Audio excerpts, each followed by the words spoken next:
Hello అండి, next collection చూద్దాం. Next collection వచ్చేసి మంచి light colour with pastel shade అనమాట. సో ఇది మనకి 3 పీస్ సెట్ వస్తుందండి. కంప్లీట్గా 3 పీస్ సెట్. చాలా అంటే చాలా క్లాసీ ఐటమ్. ఇప్పుడు మనకి ఆఫీస్ పర్పస్కి కానీ నీట్గా ఎటన్నా వెళ్ళినప్పుడు వేసుకోవడానికి చాలా సూపర్గా ఉంటుంది. 3 piece set with bottom part కూడా చూసారు కదా. అండ్ కింద ఈ డ్రెస్లో ఏదైతే వచ్చిందో కంప్లీట్ ఇక్కడ బంచ్ వచ్చింది కదా, మగ్గం వర్క్ అండి. సో గ్లాస్ బీడ్స్తో, సో కంప్లీట్గా ఈ డ్రెస్ వచ్చేసి ఇక్కడ గ్లాస్ బీడ్స్తో మగ్గం వర్క్ వస్తుంది. ఇదంతా మగ్గం వర్క్ అనమాట.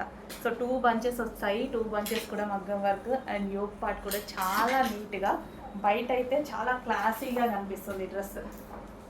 అసలు కలర్ వైజ్గా కానీ చాలా అంటే చాలా క్లాసీగా. సో మనకు బయటకు వెళ్ళేటప్పుడు నీట్గా కానీ ఆఫీస్ పర్పస్ కానీ యూజ్ చేసుకోవాలి అంటే చాలా సూపర్గా అనిపిస్తుంది. Complete 3 piece set. దుపట్టా కోసం, లెగ్గింగ్ కోసం వెతుక్కోకుండా సో ఒక సెట్ తీసి వేసేసుకోవాలి, అది క్లాస్గా నీట్గా ఉండాలి అనుకుంటే ఈ డ్రెస్కి వెళ్ళిపోవచ్చు. ఓకే, చెక్ చేసి కొంచెం ఫాస్ట్గా ఆర్డర్ చేయండి. కింద ఫ్లవర్ బంచెస్ బయట అయితే మనకి చాలా బాగా హైలైట్ అవుతున్నాయి విత్ గ్లాస్ బీడ్స్. అంత మగ్గం work glass beads. So check చేయండి, కొంచెం ఫాస్ట్గా ఆర్డర్ చేయండి. చాలా నీట్గా ఉంది, చాలా బాగా అనిపిస్తుంది. పేస్టల్ షేడ్ కదా, చాలా బాగా అనిపిస్తుంది. 3 piece set, complete 3 piece set.